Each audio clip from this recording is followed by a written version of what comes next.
A paz de Deus a todos. Leão, a voz da verdade aqui. Primeiramente, quero agradecer a todos os inscritos do canal. Quem ainda não foi inscrito, por favor, se inscrevam e ajude o canal a crescer. No vídeo de hoje, a gente vai fazer uma análise da participação do canal Reflexões por Michael Oliveira no canal do irmão Duca, crente como a gente, né? Vamos analisar algumas falas dele, só duas, só porque o resto, os irmãos lá, todas as falas do irmão Michael Oliveira foram bem rebatidas, né? Mas eu quero fazer alguns comentários em duas, principalmente. Vamos lá. Só que durante 100 anos a congregação, ela não quis. Ela passou por diversas situações, principalmente da gripe espanhola e assim por diante, que foi muito mais catastrófica, e ela não quis se dobrar diante das organizações, ou seja, da questão aí das leis. Ela não quis se adequar. Só que, quando foi algo mundial, ela teve que se adaptar, ela teve que mudar. E aí, o que os anciãos fizeram? Vamos para a Bíblia. Está escrito aqui que nós temos que repartir o cálice. Ou seja, depois de 100 anos. Primeiro, vamos começar por essa questão do copinho da Santa Ceia. É incrível as pessoas utilizarem isso para criticar a congregação, mas usam. O Michael Oliveira não é o único que faz isso, tá? Vários fazem isso. O que é uma coisa assim, sem significado, tá? Para ser mais simples na hora da fala da palavra, né? Porque é uma coisa assim, muda a compreensão da congregação que está no Brasil sobre fazer Santa Ceia? Nem, nada. A liturgia continua basicamente a mesma, tudo continua a mesma. Nossa compreensão do que é a Santa Ceia continua a mesma, então não houve uma mudança, tá? Houve uma mudança no aspecto ali litúrgico, vamos dizer assim, mas daí é irrelevante, tá? É como a questão de, precisa ter 3 hinos antes ou antes da oração, ou tem que ter 4 hinos antes da oração. É uma questão que a gente se acostumou a fazer 3 hinos antes, né? Não quer dizer que não posso ter mais ou posso ter menos, tá? Isso assim, são debates que não chegam a lugar nenhum. Só é para provocar um sensacionalismo, que é isso que o Michael Oliveira tá querendo provocar, tá? A congregação, vamos se dizer assim, eu não vou dizer que ela errou, tá? Mas vamos lá, vamos usar o argumento dele. A congregação errou por excesso, ela queria que fosse todo o mesmo cálice, né? E como houve essa questão de mudança para o copinho, né, para não sair das Sagradas Escrituras, eles consultaram ali a Sagrada Escritura, oraram para ver se eles não estão saindo das Escrituras. Isso é até honrável, né, até louvável. Tem muitas denominações que se baseiam em ideias humanas, em filosofias humanas. Eles não estão preocupados se Deus apoia aquilo ali que eles estão fazendo ou não. Eles estão se preocupados com a interpretação daquele pastor específico, aquele presbítero específico. Então, ou seja, eles não estão preocupados com Deus, é o que aquela pessoa pensa. Então é louvável a congregação fazer isso, tá? Aí ele faz toda uma, nossa, pelo amor de Deus, teve várias outras pestes, né? E a congregação não mudou agora, ela foi forçada a mudar. Nada a ver, tá? Que essa foi a primeira peste que houve um contato, a globalização provocou isso, e que você teve ali o controle dessa peste em tempo meio que real, né? Você conseguiu ver como é que estava acontecendo lá no Japão, como está acontecendo o caso da Covid lá na Itália, aqui no Brasil, tudo mais, só isso. Tá? Aí ele faz tudo é sensacionalismo isso, é sensacionalismo puro. É uma questão assim que não muda nada a questão como a congregação vê a Santa Ceia, tá? Não muda em nada, absolutamente nada. Só uma questão ali de detalhes, como é que vai ser feita a Santa Ceia, mas como nós enxergamos a Santa Ceia, como é feita a Santa Ceia,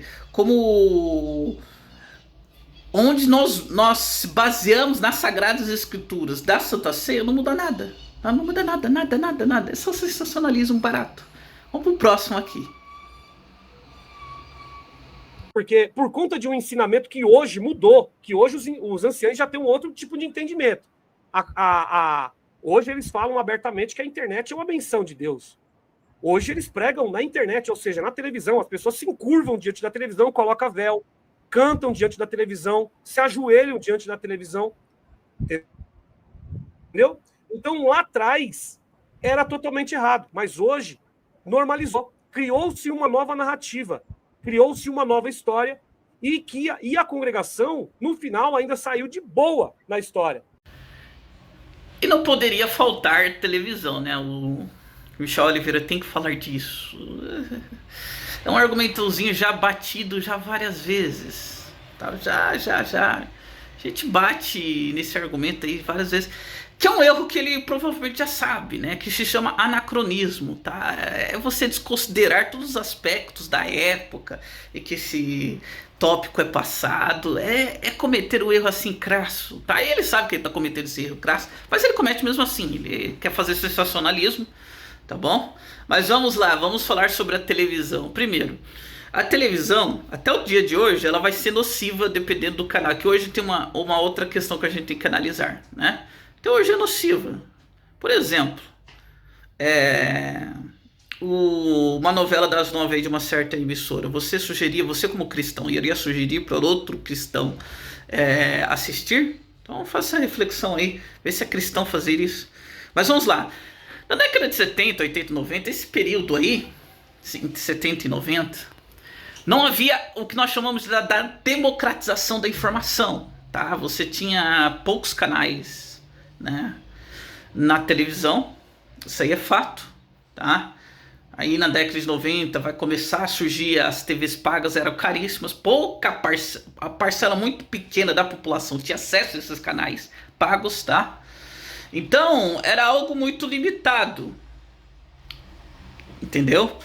E ensinava vários, vamos dizer assim, valores não cristãos. Tá? É só pegar a programação dos anos 90, dos anos 80, dos anos 70, tá? Foi uma destruição de uma moral já decadente desse país que nós chamamos de Brasil. Já estávamos em plena queda, e a televisão meio que foi o tiro de misericórdia. Ela normatizou várias coisas que eram um absurdo, né? Hoje basicamente ninguém mais liga, tá? E, por exemplo, a separação era uma coisa, na década de 70, 80, que era uma coisa assim. Nós vivíamos um país mais conservador do que o atual, né? As pessoas, elas tinham um repúdio à separação. As novelas, e não só de uma emissora, mas de várias, começaram a normatizar isso, dentre outras coisas que foram normalizadas, né, vamos dizer assim, normalizadas, o termo mais correto é normalizadas, pela televisão. Era trazer realmente o mundo para dentro da casa, tá? Quantas coisas foram colocadas, e até hoje também acontece isso. Mas agora eu vou falar sobre os tempos atuais. O que aconteceu nos tempos atuais? Primeiro, as TVs que antigamente eram pagas, né? Hoje as pessoas têm um acesso muito maior, né? Boa parte da população, não toda, tem acesso a essas TVs pagas. Hoje o número de canais é muito maior. Antigamente, vamos colocar assim, 5 ou 6 canais que eram, né, de maior, que cobriam basicamente todo o país. Existiam outros, mas assim, o que tinha cobertura nacional, que as pessoas tinham acesso, era no máximo 5 ou 6 canais, tá?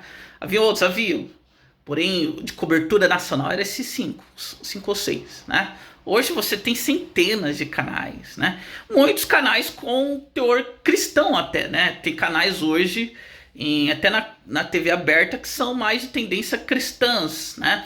Hoje, por exemplo, o jornalismo não é tão... Ele ainda continua sendo tendencioso, mas você tem outras visões, né? Você não tem só um jornal. Antigamente, naquela época, tinha um jornal, não vou falar aqui o nome, tá?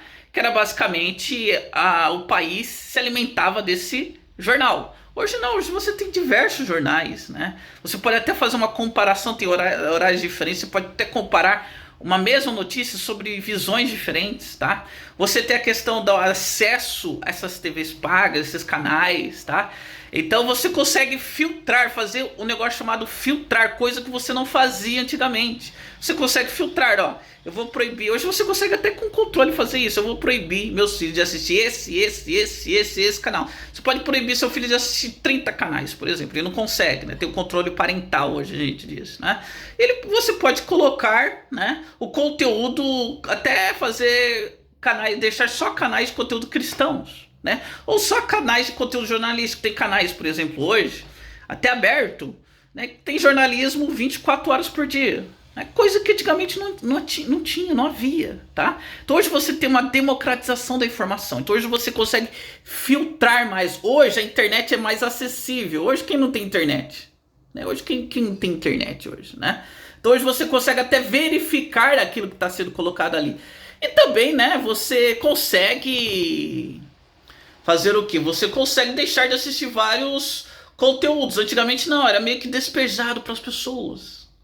Então, essa análise tem que ser feita. E você acha que eles vão fazer isso? Não fazem, não fazem, tá? Porque é bem mais eficiente para eles, pro sensacionalismo barato deles, fazer isso que o Michel Oliveira acabou de fazer. Então, essa análise que eu faço só desses dois pontos, né? E já deu já um bom tempo perdendo, acho que a gente nunca perde tempo, né? A gente sempre consegue alcançar um ou outro, né? Então é sobre isso. Então que Deus abençoe a todos e até a próxima.